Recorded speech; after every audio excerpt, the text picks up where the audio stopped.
Assalamualaikum warahmatullahi wabarakatuh. Apa kabar anak-anak? Semoga sehat ya. Hari ini kita akan membahas materi PS kelas 9 tentang perdagangan internasional. Adapun tujuan pembelajaran kita kali ini adalah peserta didik mampu mendeskripsikan pengertian perdagangan internasional. Kedua, mampu mengidentifikasi faktor-faktor yang mempengaruhi perdagangan internasional. Ketiga, mampu menganalisis manfaat dan hambatan perdagangan internasional. Kemampuan suatu negara untuk menghasilkan barang dan jasa tidak sama. Ada negara yang kaya sumber daya alam, ada juga negara yang kurang memiliki sumber daya alam. Potensi sumber daya yang dimiliki setiap negara tersebut dapat menimbulkan kelangkaan hasil produksi barang. Di lain pihak, kebutuhan manusia dimanapun negara itu berada selalu sama, artinya kebutuhan beraneka ragam. Untuk memenuhi kebutuhan negara dapat dihasilkan oleh sendiri dan bisa juga dapat membeli barang dari negara lain. Kondisi inilah yang mendorong setiap negara melakukan perdagangan internasional. Aktivitas yang ditimbulkan akibat terjadinya perdagangan internasional adalah kegiatan ekspor dan impor. Ekspor adalah kegiatan menjual barang dan jasa ke negara lain. Negara pelaku ekspor disebut eksportir. Sedangkan kegiatan impor adalah kegiatan memasukkan barang dari negara lain. Negara pelaku impor disebut importir. Adapun pengertian perdagangan internasional adalah proses pertukaran barang dan jasa antara dua negara atau lebih dengan tujuan mendapatkan keuntungan atau laba. Selanjutnya, faktor-faktor yang mempengaruhi perdagangan internasional. Pertama, perbedaan sumber daya alam yang dimiliki setiap negara. Sumber daya alam yang dimiliki oleh masing-masing negara tidak sama.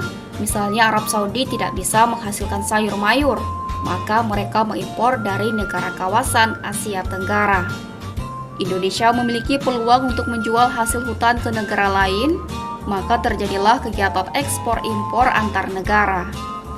Perbedaan potensi SDA masing-masing negara dipengaruhi oleh pertama luas daerah, kedua letak geografis, dan ketiga iklim.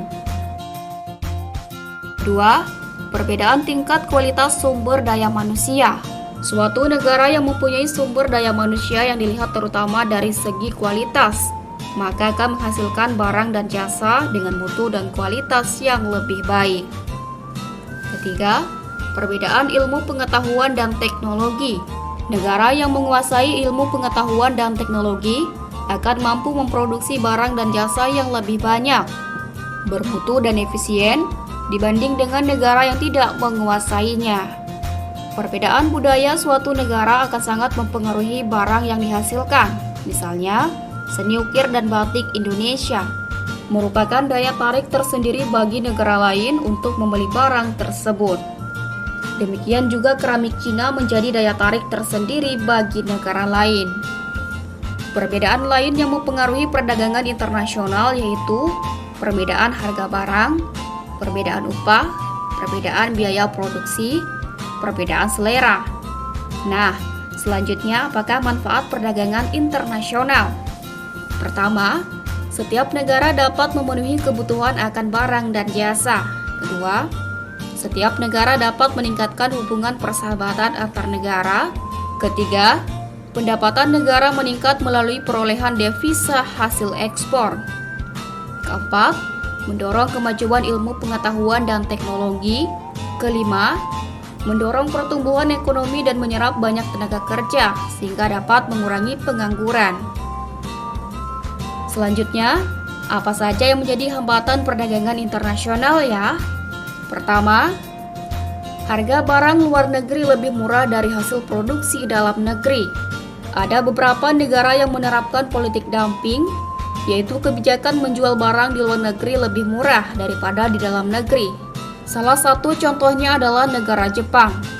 Jepang menjual produk mereka seperti mobil, motor, alat-alat elektronik, dan lainnya. Mereka jual mahal untuk negerinya sendiri. Kedua, bea masuk yang tinggi. Ketiga, adanya proteksi. Proteksi adalah kebijakan untuk melindungi produk dalam negeri. Misalnya, pemerintah Indonesia mengenakan tarif tinggi untuk impor kain yang berasal dari Cina agar kain Cina menjadi mahal, sehingga kain yang dihasilkan oleh Indonesia harganya lebih murah. Kuota merupakan kebijakan untuk membatasi jumlah ekspor dan impor barang dari suatu negara. Contoh, Amerika membatasi kuota tekstil dari Indonesia karena Amerika juga memproduksi tekstil. Hambatan selanjutnya adalah pertentangan politik dan peperangan.